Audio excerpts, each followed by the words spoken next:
কোচবিহার শহরের বিভিন্ন সাব ডিভিশনে ব্যাটারি চালিত টোটো গাড়ি এবং একাধিক ছোট গাড়ি জাতীয় সড়কে চলতে বাধা পুলিশের, এমনকি আটক করে রাখার অভিযোগ পুলিশের বিরুদ্ধে।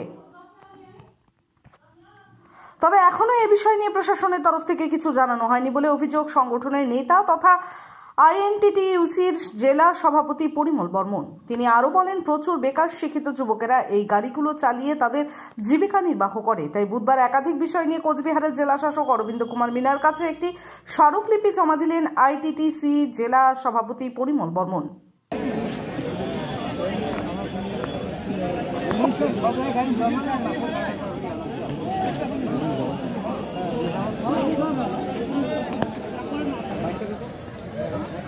দাঁড়াও দাঁড়াও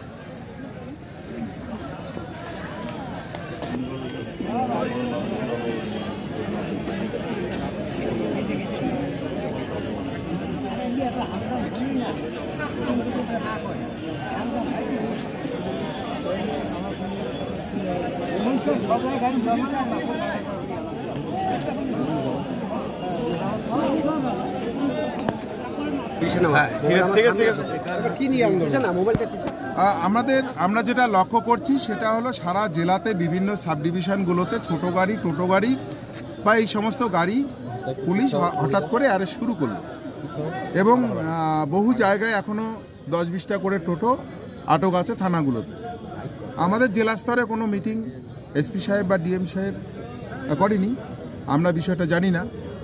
এবং এই মুহূর্তে বেসরকারি পরিবহন যে ব্যবস্থাটা আছে, টোটো গাড়ির উপর বহু ছেলেরা, বেকার যুবকরা, শিক্ষিত যুবকরা এটা চালায় এবং তাদের জীবিকা নির্বাহ করে।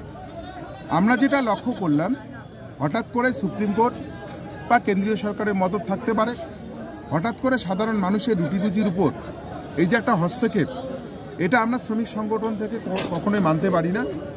আমরা যতক্ষণ পর্যন্ত বিকল্প ব্যবস্থা না হয় বা যতক্ষণ পর্যন্ত একটা নেগোশিয়েট না হয় বা রাস্তাগুলো ভাগ হতে পারে, টাইমিং হতে পারে, অন্যান্য যেমন একটা সিস্টেম হতে পারে, সেই সিস্টেমেটিক কিন্তু আমরা এই টোটো গাড়ি যেন চলতে পারে বা শহরে বন্দরে যাইতে পারে, হাই রোডগুলোতে যেতে পারে, এই জন্যে আমাদের আজকে আন্দোলন।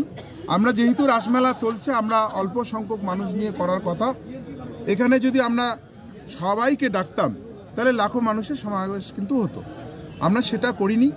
আমরা চিন্তা করেছি যেহেতু মেলা চলছে, শিব চতুর্থ মদনমোহন বাড়ির রাস মেলা চলছে, সেই মেলায় যেন বিঘ্ন না হয়, প্রশাসনের পক্ষেও যেন কোনো চিন্তার কারণ না হয়, সেই কথা বিবেচনা করেই আমরা মোটামুটি 1000-5 লোক নিয়ে আজকে আমরা ডিএম অফিসে যাব, ডিএম সাহেবের কাছে আবেদন করব, আপনি যে অর্ডারটা করেছেন সেটা শিথিল করার জন্যে যে ব্যবস্থা নেওয়া দরকার সেটা আপনি নেন।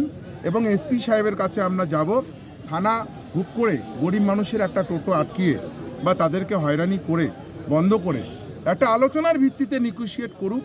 গরিব মানুষের একটু ভাত খাবে, তার ক্ষেত্রে এত আইন কেন? এই ব্যাপারটার জন্য আমাদের এই আজকের আন্দোলন।